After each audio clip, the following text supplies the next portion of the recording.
Hello everyone, welcome to Another Day in the Car. I'm Julez, and today I'm going to be going over the facts as we know them in the West case.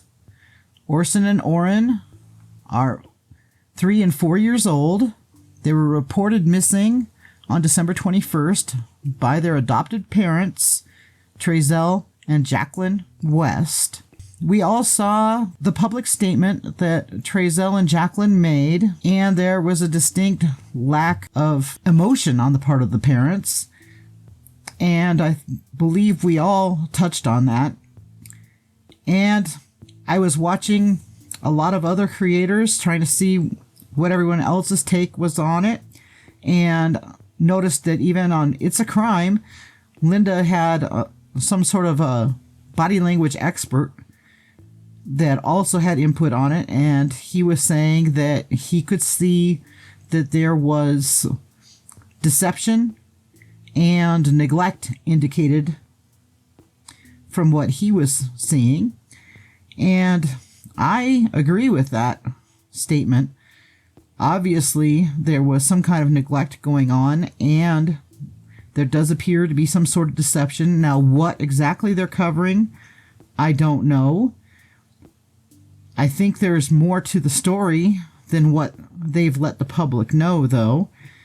And I think that they are trying to sound more responsible and trying to get the public to see them in a more sympathetic way, which really did not sit well with me, because the whole conference seemed to be more about PR for them and not really much about Orson and Orrin. And I saw that they were getting a bit combative almost with the biological family. I do understand that that was a heated situation and probably quite difficult for all those involved, but still, there was no asking for the boys to be brought home safely. There was no worrying, saying that the kids were going to be cold and scared. Our boys, they are going to be rambunctious, okay? They're going to be rambunctious when they're found days after they went missing? I don't think so. Toddlers are not going to be rambunctious after days of being someplace with someone that they don't know, or wandering alone in the desert for all they knew at that point. No, that did not sit well at all. Anyway, in an AV Watchman video, he was going over the facts that he learned. And in an interview with a neighbor of Jacqueline's mom, we found out that the Wests had had 2 foster sons who were Hispanic, and that they had been sneaking out and coming over to her house wanting to play with her kids. It sounded like they might have been into smoking weed and stuff. I'm not sure what age these kids were, but she said that the Wests gave those kids back to the system. And so I don't know if they're included in that 6 that the Wests are said to have had. I went back and looked again at the photos that show the 6 children, and their date stamped a year ago, November and early December of 2019. I can't really tell the age of the kids, and I'm not sure which ones of the 4 kids older than Orrin and Orson are the biological children of Trezell and Jacqueline. So if anyone does know the ages of Trezell and Jacqueline's biological children, please comment. So this couple has managed to have 4 or more foster children in their care. Orrin and Orson were originally foster children. They came to them in 2018, and then they adopted them in 2019. And that was a judgment call on the part of CPS. Some of the biological family had passed the background checks and everything and were wanting custody of the children, and a CPS social worker came up with the idea that the kids were best in the West home. And a lot of people have the misconception that biological family takes precedence, but it just depends on the social worker. I have come across so many horror stories from so many different states. You know, there's ideally how it would work, and then there's how it actually works. Anyway, we've got the mystery of how many kids the Wests have at any given time. Apparently in July, Trezell told his friend that loaned him $5,000 that he had 4 kids. I don't know how somebody becomes such good friends with somebody in just a couple months' time that they would loan them $5,000. I'm still having a difficult time figuring out whether Orrin and Orson were in the California City house. The neighbor of Jacqueline's mother said that she saw Orrin and Orson on September 23rd, or at least Orson, because she said she saw the littlest one, that he walked out of the apartment and the grandma hadn't noticed, and then pretty excitable when she did notice and ushered him back into the house. I'm going to keep digging, and I really, really would like for all of you to comment. Hopefully together as a community, all the YouTubers and all the concerned citizens can band together and we can figure out what happened to these little guys and who's responsible for it. Thank you for watching Another Day in the Car with Julez. They came to us and they became our children. We named them. And they are our children. And so we want them back. So please.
I had a brain fart.